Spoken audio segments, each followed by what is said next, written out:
ನತಮಸ್ತಕನಾಗುತ್ತಾ ನಡೆದಾಡುವ ದೇವರು ಗುರುಪಾದಲಿಂಗ ಅಪ್ಪವರ ಪವಿತ್ರವಾದ ಪಾದಗಳಿಗೆ ನನ್ನ ಕೋಟಿ ಕೋಟಿ ನಮಸ್ಕಾರಗಳು. ಹಾಗೆ ಶಿವಪ್ರಸಾದ್ ಸ್ವಾಮಿಯವರಿಗೆ, ಕೆಳಗಿ ಅಪ್ಪವರಿಗೆ, ನಾಗೂರ್ ಅಪ್ಪವರಿಗೆ, ಒಂದು ತಿಂಗಳ ಪೂರ್ತಿ ಪ್ರವಚನಗಳು ಅಂತ ಅಪ್ಪವರಿಗೆ, ತಿನ್ನೋರ ಅಪ್ಪವರ ಎಲ್ಲರ ಅಪ್ಪವರ ಪವಿತ್ರವಾದ ಪಾದಗಳಿಗೆ ನನ್ನ ಹೃದಯಪೂರ್ವಕವಾಗಿ ನಮಸ್ಕಾರಗಳು. ಹಾಗೆ ಸಂಗೀತಗಾರರು, ತಬಲಾಗಾರರು ಮತ್ತೆ ಇಲ್ಲಿ ನನ್ನ ನಾಗೂರ ಗ್ರಾಮದ ಎಲ್ಲ ಹಿರಿಯರಿಗೆ,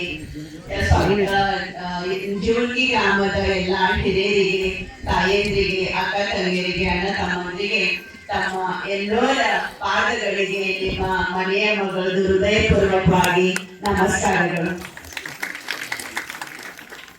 ಶಿವಪ್ರಸಾದ್ ಅಪ್ಪವರು ಮತ್ತು ನಮ್ಮ ನಾಗೂರ್ ಅಪ್ಪವರು ಬಹಳ ವರ್ಡ್ಸ್ಗಳೇ ಇಲ್ಲ ನನ್ನ ಬಳಿ. ಅಷ್ಟು ಒಳ್ಳೆ ರೀತಿಯಲ್ಲಿ ಜ್ಞಾನವನ್ನು ಸಮಾಜದಾಗ ನಾವು ಹೇಗೆ ಇರಬೇಕು, ಯಾವ ರೀತಿಯಲ್ಲಿ ನಮ್ಮ ಜೀವನವನ್ನು ನಾವು ಸಾಧಬೇಕು ಅನ್ನೋಂತ ಬಹಳ ಒಳ್ಳೆ ರೀತಿಯಲ್ಲಿ ಅವರು ಜ್ಞಾನವನ್ನು ನಮ್ಗೆ ಹೇಳಿದ್ರು. ಒಂದ್ ತಿಂಗಳ ಪೂರ್ತಿ, ಒಂದ್ ದಿವಸ ಇಲ್ಲ, 2 ದಿವಸ ಇಲ್ಲ, ಪೂರ್ತಿ 30 ದಿನವರೆಗೂ ಪ್ರವಚನಗಳಂತ ಸ್ವಾಮಿಯವರಿಗೆ ಮತ್ತೊಮ್ಮೆ ಧನ್ಯವಾದ ಹೇಳ್ತೀನಿ. ಯಾಕಂತಂದ್ರೆ ಶ್ರಾವಣ ಮಾಸ ಆಗಿದೆ ತಾಯಂದ್ರೆ, ನಮ್ಮ ಪೂಜಾ ಪಾಠ, ಪುರಾಣ, ಪ್ರವಚನ, ಜಾತ್ರಾ ಎಲ್ಲ ಕೂಡ ಪೂರ್ತಿ 1 ತಿಂಗಳು ನಮ್ಮ ಮನೆಯೊಳಗೆ ಎಲ್ಲರ ಬಳಿ ಹಬ್ಬ ಇದ್ದಾಗ. ಹೌದಲ್ರಿ? ಹೋಳಿಗೆ, ಮುತ್ತೈದಿ, ಪತ್ರಿ ಎಸೋದು, ಶ್ರಾವಣ ಮಾಸದಲ್ಲಿ ದಿನನಿತ್ಯ ಪೂಜೆ ಇರ್ತದೆ. ಮನಸ್ಸೆಷ್ಟು ಪ್ರಸನ್ನ ಇರ್ತದೆ. ಹೌದಲ್ರಿ ತಾಯಂದ್ರೆ? ಇರ್ತದೇನಿಲ್ರಿ? ಇವತ್ ನೋಡ್ರಿ, ತಾವು ಎಲ್ಲರೂ ಆಶೀರ್ವಚನೆ ಕೇಳಲ್ಗ ಇಲ್ಲಿ ಇತ್ತು. 4 ಗಂಟೆ ಆಯ್ತು, ಎಲ್ಲರೂ ಆರಾಮ ಕುಂತು ಬಿಟ್ರಿ. ಏನು ಒಂದು ಚೂರು ಕೂಡ ಅಳಗಾಡಿದಾಗ ತಾವೆಲ್ಲರೂ ಬಂದಿರಲ್ಲ. ತಮ್ಮ ಮತ್ತೊಮ್ಮೆ ನಾನು ಧನ್ಯವಾದ ಹೇಳ್ತೀನಿ.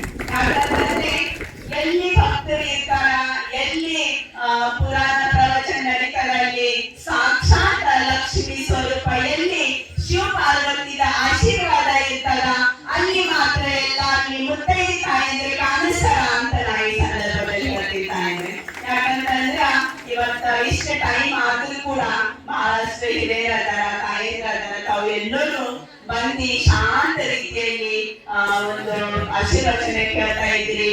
ಬಹಳ ಖುಷಿ ಆಗ್ತದೆ. ಯಾಕಂತಂದ್ರೆ ನಮ್ಮ ಚಂದ್ರಕಾಂತ್ ಸರ್ ಅವರು ಹೇಳಿದಾಗೆ, ಜಯಶ್ರೀ ಟೀಚರ್ ಹೇಳಿದ್ರು, ಮನೆಗೆ ಬಂದು ಹೇಳಿದ್ರೆ ಅಂತ. ನೀನು ಮಧ್ಯಾಹ್ನ ಸರ್ ನನಗೆ MLA ಸರ್ ಅವರು ಹೇಳಿದ್ರು. ಯಾಕಂತಂದ್ರೆ ಸಾವಿನ MLA ಸರ್ ಅವರಿಗೆ ಹೆಸರು ತಗೊಂಡು ಬರ್ತಿಬಿಟ್ಟೆ. ನಾ ಇವತ್ತು ಏನಿದ್ದೀನಿ ಅವ್ರು ಇಲ್ಲೇ ಇದ್ದೀನಿ. MLA ಸಾಹೇಬರು ಕೂಡ ಅಲ್ಲಿಂದೇ ನನಗೆ ಹೇಳಿದ್ರು, ಇಬ್ರು ಕೂಡಿ ನಾವು ಜೀವನಿಗೆ ಹೋಗೋಣ ಅಂತ ಹೇಳಿದ್ರು. ಅದಕ್ಕೆ ಅವ್ರದ್ದು ಕೂಡ ಫೋನ್ ಬಂತು ಮಾಡೋಣವ್ರದ್ದು. ಇಲ್ಲ ನಾವು ಇಬ್ರು ಬರ್ತಾ ಇದ್ದೀವಿ ಹೇಳ್ರಿ ಸರ್ ಅವರಿಗೆ ಅಂತ ಹೇಳಿದಾಗ ಬಹಳ ಖುಷಿ ಆಯ್ತು. ಯಾಕಂದ್ರೆ ಕೆಲವೊಂದ್ ಕಡೆ ಏನ್ ಮಾಡ್ತೀವಿ ಸರ್ ಹೇಳ್ತಿರ್ತಾರೆ, ಈಗ ಕೆಲವೊಂದ್ ಕಡೆ ಇಬ್ರು ಹೋಗೋಣ ಅಂತ ಹೇಳ್ತಿರ್ತಾರೆ. ನನಗೂ ಬಹಳ ಖುಷಿ ಆಗ್ತದೆ. ಯಾಕಂತಂದ್ರೆ ಎಲ್ಲ ಹೆಣ್ಮಕ್ಳಿಗೆ ಇರೋದು ಒಂದೇ ಕಾಲು ಮನೆ. ಆದ್ರೆ ಗೊತ್ತ ತಾಯಿದ್ರೆ, ನನಗ ಎಂಟರ್ ಗ್ರಾಮೀಣ ಮತ್ತು ಕ್ಷೇತ್ರದ ಹಲವಾರು ಮನೆ ಕಾಲು ಮನೆ ಅಂತ ಇಷ್ಟಪಡ್ತೀನಿ. ಯಾಕಂತಂದ್ರೆ ಎಲ್ಲ ಇಷ್ಟ ಪ್ರೀತಿ, ಪ್ರೇಮ, ಆಶೀರ್ವಾದ ತಾವೆಲ್ಲರೂ ಮಾಡ್ತಿರಲ್ಲ. ಶಾಸನಕ್ಕೂ ಮತ್ತೆ ನನ್ನ ತವ್ರ ಮನೆಯವ್ರು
ಅನ್ಬೋದು ಮನೆ ಬಹಳ ಸ್ತುತಿ ಮಾಡಕತ್ತಿದ್ರು, ಬಹಳ ಓಡಾಡತ್ತಿರಲ್ಲ ಗಂಡಗಾರ.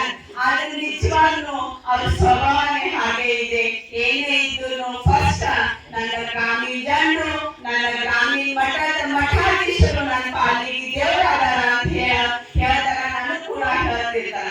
ನಾನು ಇದ್ದಾಗ ಯಾರೇ ಮನೆಗೆ ಬರ್ಲಿ ಅವ್ರಿಗೆ ಏನ್ ಸಮಸ್ಯೆ ಅಂತ ಕೇಳ್ಕೊ, ಯಾರು ಊಟಕ್ಕೆ ಬಂದ್ರೆ ಮತ್ತೆ ಊಟ ಮಾಡಿಸಿ ಅವ್ರ ಸಮಸ್ಯೆ ಏನಾದಂತ ಕೇಳ್ಕೊಂಡು ಅವ್ರಿಗೆ ಮಾತಾಡಿಸಿ ಕಳ್ಸ ಅಂತ ಹೇಳ್ತಿರ್ತಾರ. ಮುಂದೆ ನನಗ್ ಕೂಡ ಇಬ್ರು ಮಕ್ಕಳಾದ್ರ ತಾಯಿದ್ರೆ ಮಕ್ಕಳಿಗೆ ಕೂಡ ಅದೇ ಹೇಳ್ತಿರ್ತಾರ. ಬಂದವರಿಗೆ ಮಾತಾಡ್ಬೇಕು, ಸಂಸ್ಕಾರ ಸಂಸ್ಕೃತಿ ಬಹಳ ಒಳ್ಳೆ ರೀತಿಯಲ್ಲಿ ಮಾರ್ಗದರ್ಶನ ಶಾಸಕರು ಹೇಳ್ತಾರ.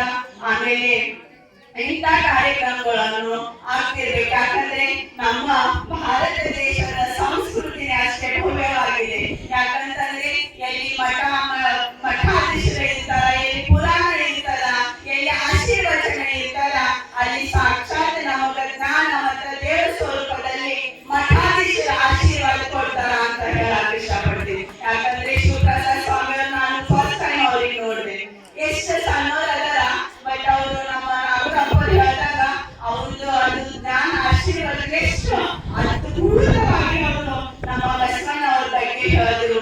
ಅದನ್ನ ನಿಜವಾಗ್ಲೂ ಆ ಕಾಲಕ್ಕೆ 12ನೇ ಶತಮಾನ ನಾವು ಅವಾಗ ಆ ಟೈಮಿಗೆ ಜಾತಿ ಧರ್ಮ ಇತ್ತೀಚಿಗೆ ನಾವು ಮಾಡ್ತೀವಿ, ಆ ಜಾತಿ ಈ ಜಾತಿ ಅಂತ ಮಾಡಿರ್ತೀವಿ. ಆದ್ರೆ 12ನೇ ಶತಮಾನದಾಗ ನಮ್ಮ ಬಸವಣ್ಣ ಅವ್ರು ಯಾವಾಗ ಜಾತಿ ಮಾಡ್ಲಾರ್ದಾಗ ಎಲ್ಲ ಜಾತಿ ತಗೊಂಡು ಬಸವ ಮಂಟಪನಾಗೆಲ್ಲ ಪ್ರವಚನ ಇದು ಅನುಭವ ಮಂಟಪದಾಗ ಎಲ್ಲ ವಿಚಾರಗಳನ್ನು ಹೇಳ್ತಿದ್ರಲ್ಲ, ಬಹಳ ಖುಷಿ ಆಗ್ತದ. ಸೊ ನಾವು ಕೂಡ ಈಗ ನಾವು ಇಲ್ಲಿ ಇಷ್ಟು ಜನ ಇದ್ದೀವಿ, ನಾವು ಈ ಒಂದೇ ಜಾತಿದವ್ರು ಇದ್ದೀವಿ ಅಂತ ತಾಯಿದ್ರೆ ಇಲ್ಲ, ನಾವು ಎಷ್ಟೋ ಜಾತಿದವ್ರು ಇದ್ದೀವಿ. ಅದಕ್ಕೆ ನಾವು ಜಾತಿ ಯಾವಾಗ ಇಟ್ಕೋಬೇಕಂದ್ರೆ ಮಾನವ ಪ್ರಾಣಿ ಮನುಷ್ಯ ಜಾತಿ ಒಂದೇ ಅಂತ ಅನ್ನೋದು ನಾವು ಇಟ್ಕೋಬೇಕು ಅಂತ ಹೇಳಕ್ ಇಷ್ಟಪಡ್ತೀವಿ. ಅವಾಗ ಮಾತ್ರ ನಮ್ಮ ಗ್ರಾಮ ಉದ್ಧಾರ ಆಗ್ತದ. ನಮ್ಮ ಗ್ರಾಮದಲ್ಲಿ ಏನೇ ಕೆಲಸ ಇರ್ಲಿ, ಯಾಕಂದ್ರೆ ಇತ್ತೀಚೆಗೆ ನಾವು ನಮಗ ಯಾರು ಒಳ್ಳೆ ಕೆಲಸ ಮಾಡ್ತಾರ, ಯಾರು ನಮ್ಮ ಜೊತೆಯಲ್ಲಿ ಇರ್ತಾರ, ಯಾರು ನಮ್ಮ ಪ್ರಶ್ನೆ ಏನೇ ಸಮಸ್ಯೆ ಇರ್ತಂದ್ರೆ ನಮ್ಗೆ ಪರಿಹಾರ ಯಾರು ಮಾಡ್ತಾರ ಅಂತವ್ರು ನಮಗ್ ಬೇಕು. ಅಂತವ್ರಿಗೆ ನಾವು ಕೈ ಹಿಡಿಸಿ ಅವ್ರ ಜೊತೆಯಲ್ಲಿ ಇದ್ದಾಗ ಮಾತ್ರ ನಮ್ಮ ಗ್ರಾಮ, ನಮ್ಮ ಮಠಗಳು, ನಮ್ಮ ಗುಡಿಗಳು ಅಭಿವೃದ್ಧಿ ಮಾಡ್ಲಿಕ್ಕೆ ಸಾಧ್ಯ ಅದ ಅಂತ ಹೇಳಿ ಮಾತಾಡೋವಾಗ ಏನೇ ತಪ್ಪಾಗಿತ್ತಂದ್ರೂ ದಯವಿಟ್ಟು ನನ್ನ ಗುರುಗಳು ಮತ್ತು ತಾವೆಲ್ಲರೂ ಕ್ಷಮೆ ಮಾಡಬೇಕು ಅಂತ ಹೇಳ್ತೀನಿ.